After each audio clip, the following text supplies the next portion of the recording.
Island is just a yassified Stanford Prison Experiment. Love Island is one of those reality shows that just hooks you from the start. Between the crazy challenges, the drama, the tears, the love, it's a mess and we eat it up. But it's more than just a show, and it is far from reality. Because although it is unscripted, it uses some of the same social engineering techniques that psychologists use doing things like the Stanford Prison Experiment. It really messes with people's minds, and oftentimes when you're watching Love Island, you find yourself asking questions like, why are they acting like that? How are they falling in love so fast? Why is everyone so emotional? So today I'm gonna answer those questions, diving deep into the psyche behind Love Island.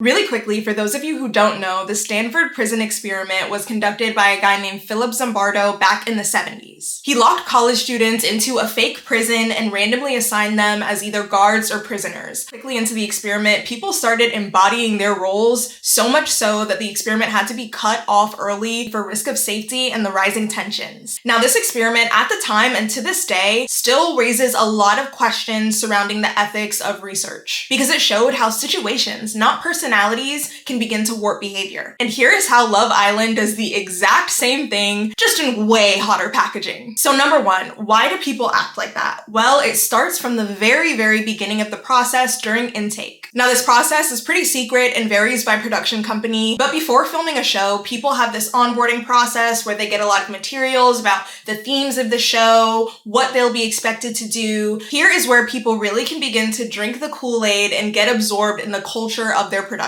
There are a lot of special phrases unique to Love Island, things like pulling you for a chat, early days, ticking off all my boxes, exploring connections. These are words very specific to the culture of Love Island, and you see that even on day one, people are speaking like this because of this onboarding process they've went through. In addition to briefings on culture and diving into that, production also has a chance to get to know the contestants and begin to craft a narrative around them. In Love Island Season 7, we're seeing this with Bella being framed as the good Christian girl. Her background was something that production was privy to beforehand, and they almost do this thing of creating a character for somebody based off of real aspects of their personality. So with Bella, I mean, she's not a nun, right? She's on Love Island, but production has likely hyped up her boundaries and her standing firm in her beliefs early on so we can get this empowerment coming out story that we're getting now. Side note, I will admit that this hooked me. I am loving seeing Bella be more confident and out there. So this is just like the Stanford Prison Experiment where they gave people roles like guards and prisoner that began to shape their behavior. Here, instead of being a guard or a prisoner, they're a bombshell, or the good girl, or the funny guy. So while this explains some behavior, you might still be wondering, how are they so emotionally invested? How is everyone falling in love so fast? And production has a huge role in orchestrating certain dynamics and conversations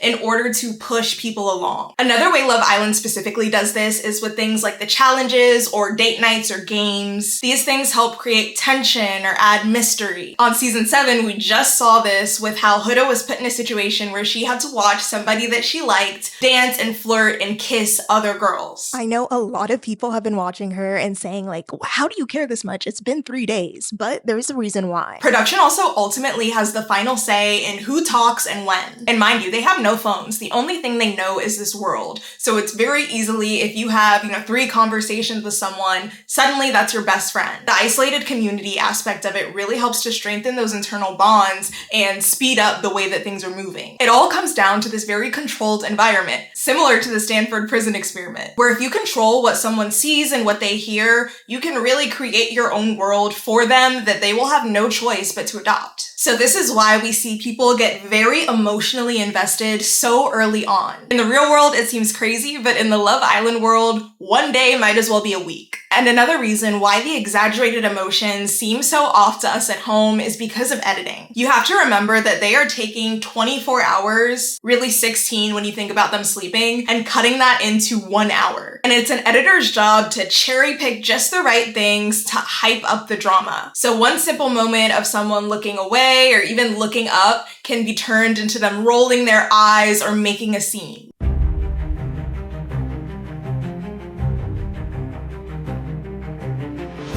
Don't get me wrong, we have seen our fair share of genuine meltdowns on reality TV, but oftentimes it's a lot less deep than what the final edit has to say. So by way of a multi-million-dollar process of long onboarding, strenuous interviews, mental reprogramming, social engineering, and top-tier editing, Love Island delivers to us the chaos, mess, drama, laughter that we love to see. If you know more about reality TV production and think I missed anything, please let me know down in the comments. I'll see you next time. Bye.